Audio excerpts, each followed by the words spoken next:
Yo, what's up guys? Welcome back to my channel. It's Plastic Pinion here. It's not just plastic, it's plastic pinion. Pada episode kali ini kita akan melanjutkan part sebelumnya. Meskipun videonya nggak plastic pinion kasih part ya. Jadi kali ini kita akan melanjutkan untuk mereview kit RZ Dash 2 Burning Sun. Setelah sebelumnya kita review kit RZ Dash 1 Emperor. Kit ini berasal dari Special Selection Kits yang Plastic Pinion dapatkan di online. Jadi kitnya seperti ini ya. Dia merupakan satu kumpulan kit klasik seri Dash Warrior, dan kualitasnya kita ingin tahu. Jadi seberapa bagus sih kualitasnya. Maka kali ini kita review yang Dash 2-nya. Di sini Plastic Pinion bisa note dari box artnya ya, masih sama seperti Dash 1 Emperor. Dia kelihatannya sangat menekankan di lukisan gitu ya, dibandingkan dengan Sherry Dash aslinya. Di sini box artnya masih sama, penampakannya itu nggak berbeda banget. Di sini hanya ada QR code, kemudian ada petunjuk dalam bahasa Mandarin juga yang Plastic Pinion nggak tahu artinya. Markingnya jelas made in China. Maka kita akan langsung unboxing aja. Kita akan langsung review juga gimana Dash 2 ini dibandingin Dash 1 Emperor. Oke. Pertama, Plastic Pinion keluarin dulu. Di sini ada velgnya. Velgnya ini kelihatan banget masih persis sama ya dengan Dash 1 Emperor. Kemudian untuk bannya itu feel-nya dia lebih keras, berasa plastik banget dibandingkan dengan Dash 1. Dash 1 itu dia masih lebih mirip dengan original by Tamiya. Kalau yang ini enggak, ini jauh banget. Ini keras banget bannya. Mungkin kalau dipersenin, mungkin ini 75 atau 80% itu plastik dan hanya 20% karet. Kalau ban Tamiya itu bisa dikatakan termasuk, let's say ya mungkin sekitar 40 plastik, 60 karet gitu ya. Pasti campuran, dia nggak mungkin karet bener, karena dia masih agak keras juga gitu. Kalau ini enggak, ini kebalikannya. Ini paling karetnya 20%, sisanya plastik. Kira-kira seperti itu. Estimasinya nggak ilmiah. Itu hanya perkiraan kasar aja, karena Plastic Pinion nggak punya alat buat ngukur ini semua. Kemudian kita lihat bodinya. Di sini bisa Plastic Pinion sampaikan bodinya itu kualitasnya bagus banget, dan ini bisa dibilang, sorry to say, tapi ini 11-12 sama Tamiya kalau nggak mau dibilang persis. Bahan bodinya itu agak ngedove gitu, jadi memang bener-bener mirip dengan aslinya.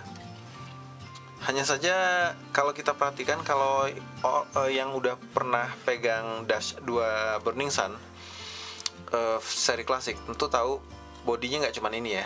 Di sini harusnya moldingnya ada yang lain, ada sayap atasnya kan gitu ya. Ada untuk kuncian baterainya juga beda. Kalau ini cuman body tok, jadi nggak ada apa-apa lagi. Tapi kualitas bodinya itu bisa Plastic Pinion katakan bagus lah, bagus banget. Ini nilainya kalau boleh Plastic Pinion kasih nilai 9. Betul-betul mendekati Tamiya. Recommended banget. Kemudian kita pindah ke sasis. Sasisnya sama banget ya dengan Dash 1 Emperor ya. Nggak ada bedanya sama sekali. Jadi nggak ada yang aneh lagi di sini. Ini juga sasisnya dikasihnya tipe 1. Kemudian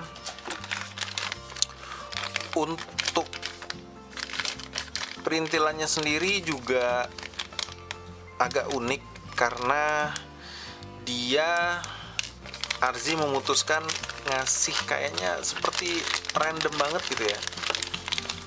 Dash 1 Emperor tidak punya ini, tidak punya pelumas. Nggak tahu apakah grease-nya kelupaan dimasukin atau gimana. Yang jelas dia nggak punya grease, ini punya grease. Kemudian dinamo alias motornya juga, kalau Dash 1 itu warnanya putih, agak tembus pandang, mirip dengan Mabuchi normal Tamiya. Kalau yang ini enggak, ini hitam. layaknya ya mobil-mobil ini ya, bootleg. Untuk shaft 4WD-nya ini agak sedikit, ini karatan atau oksidasi, nggak tahu apakah bisa dibersihkan, kayaknya sih karat ya. Dan dia warnanya, kalau yang itu kan, kalau yang Das 1 kemarin ungu kalau nggak salah, kalau ini warnanya hitam seperti karbon tapi bukan. Shaft 4WD-nya masih sama, feel aluminium. Shaft 4WD, sorry ini shaft roda ya, shaft roda bukan shaft 4WD, ralat. Kemudian untuk gearnya warnanya putih, yang kemarin dominan warnanya biru-biru, kalau ini warnanya putih semua tuh, termasuk coronanya juga dikasih putih. Sementara untuk pinionnya sendiri 12T ya, tuh, oke. Kemudian ini nggak ada yang beda sih, ini cuman shaft, counter gear, dan eyelet buat bushing. Ini juga nggak beda, terminalnya sama. Terus kita lihat stikernya, kualitas stikernya masih sama dengan Das 1 Emperor kemarin. Ini bisa dikatakan nilainya ya let's say 7 lah dibandingin Tamiya ya, 7 lah kira-kira, mendekati 8 ini tuh. Kemudian ada manual flyer yang sama minimalisnya, hanya berupa 3 lipatan seperti ini. That's it. Overall, Classic Pinion rasa ini layak dinilai 7 overall. Terbantu, jadi Classic Pinion agak kecewa dengan pilihan dinamonya, motornya yang tidak mirip dengan Tamiya. Kemudian juga dengan gearnya yang tidak berwarna sama sekali, jadi berasa banget KW-nya. Kemudian juga shaft 4WD yang agak berkarat, padahal secara ini bukan kit klasik beneran ya, ini kit baru sebetulnya. Kemudian Classic Pinion juga kecewa dengan bannya yang Classic Pinion nilai, kalau boleh dinilai nih, ini nilainya 4 kali ya yang layak, karena saking nggak puasnya ya, 4 nih. Jadi kenapa 7? Karena bodinya layak dinilai 8 atau 9, saking bagusnya, 9 lah malah dinilai. Terbantu dengan body, sasis yang oke, bodinya oke banget, pakai banget, tekankan bangetnya. Kit ini layak dikoleksi, lupakan soal bannya, ini bisa dicari gantinya. Tapi kalau untuk melihat bodinya oke banget. Ini so-so lah, kita belum tes juga kekuatan motornya, apakah seperti motor-motor Image atau tidak. Stikernya oke, jadi mengecewakan hanya sebagian sini kira-kira nih. Yang lainnya masih layak dikoleksi. Dengan harganya sangat imbang sekali. Ya, kira-kira itu review dari Classic Pinion. Mudah-mudahan membantu, mudah-mudahan teman-teman semua bisa memperkirakan apakah teman-teman berminat atau tidak. Tapi yang jelas recommended banget untuk bodinya. Oke guys, thank you for watching. Jangan lupa subscribe, notifikasi dihidupin.